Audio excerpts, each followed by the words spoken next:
ये केंद्र को ये स्थापना करा गोटे आंचलिक केंद्र ये केंद्र को ये आरंभ करशा सरकार को बहुत बहुत धन्यवाद दूसरी ओडिशा मुख्यमंत्री श्री मोहन माझी तथा यार विभागीय मंत्री विद्याधर रंजन गंड को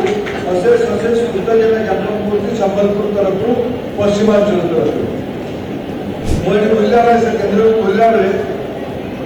देखी कलेक्टर गोटे अनुरोध करुँ कलेक्टर महाशय केंद्र की बहुत उच्च कोटि रही ओडिशा संबलपुर जिले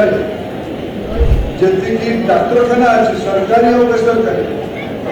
सबू डाक्तखाना को एकाठी कर से डॉक्टर मान को बुझे ये केंद्र फैसिलिटी गुड़िक अवगत करने मुझे निजे सप्ताह तले ये भाया किसी टेस्ट निजर कर मोर शारीरिक